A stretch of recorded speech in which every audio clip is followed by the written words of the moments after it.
Вітаю вас на канале Цікавінка, дзе вас чакае чарговае відэа. Хачу падзякаваць Кастусю, які дапамагае мне з перакладамі, а таксама сваім патронам з Патрэона. Вашая падтрымка дазваляе мне працягваць працу над гэтым каналам. Пачынаем.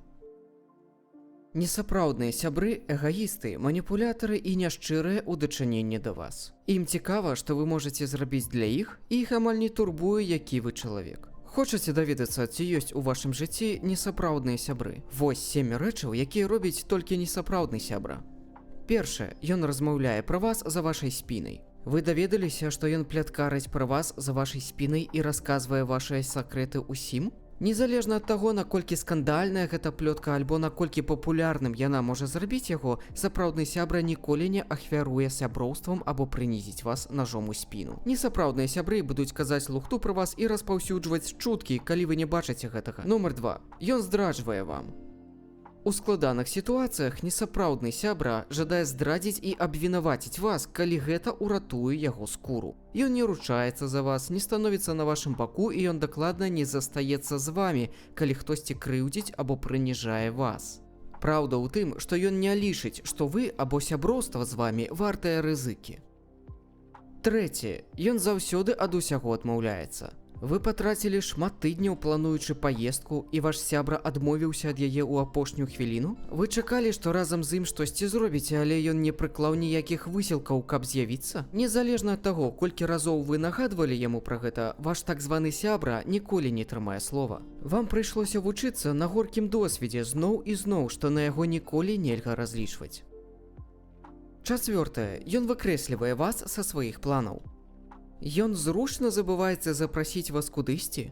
Адчуваеце, што ён з вамі значна радзей, чым без вас?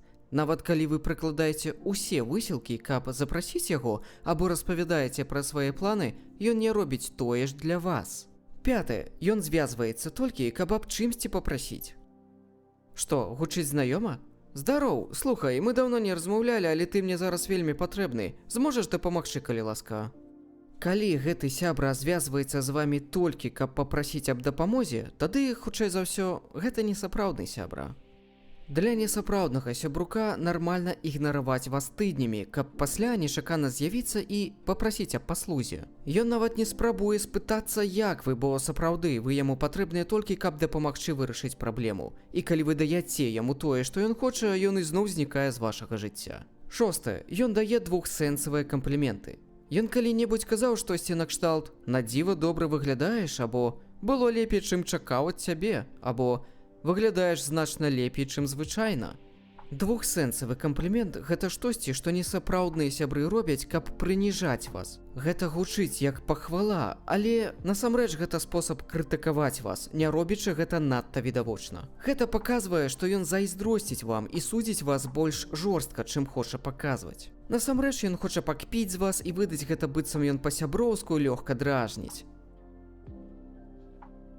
Сёмае, ён кажа толькі пра сябе. Ён зноў і зноў распавядае пра сябе, свае праблемы і іншае, што адбываецца ў яго жыцці. Ён адмахваецца ад вас, калі вы хочаце выказаць свае думкі і пачуцці. Выглядае, што ён не сочыць за аніводнай тэмай, у якой яго няма. Размова паміж вамі двума адчуваецца вельмі аднабаковай, бо несапраўдныя сябры эгацэнтрычныя і неразважлівыя. Вы або тое, што вы расказваеце, няшмат заклапочвае іх. Як у любых іншых стасунках, тут патрэбная шчырасць, давер, клопат і ўзаемная павага, каб жыць і квітнець. Але калі глядзець на несапраўдных сяброў, вы заўважыце, што ўсё гэта ў іх цалкам адсутнічае. Вам нагадала пра кагосьці гэтае відэа? У вас ужо было несапраўднае сяброўства? Напішыце пра гэта ў каментарыях унізе. Няхай гэта і балюча даведвацца, што людзі, якіх вы лічыце блізкімі сябрамі, насамрэч несапраўдныя, але яшчэ больш балюча працягваць адмаўляць праўду і заставацца з кімсьці, хто не нясе вам нічога добрага. Калі вам спадабалася відэа, стаўце падабайку і дзяліцеся ім з тымі, каму яно таксама можа быць карысным. Не забывайцеся падпісвацца, каб атрымаць больш відэа па псіхалогіі. І, вядома, дзякуй за прагляд.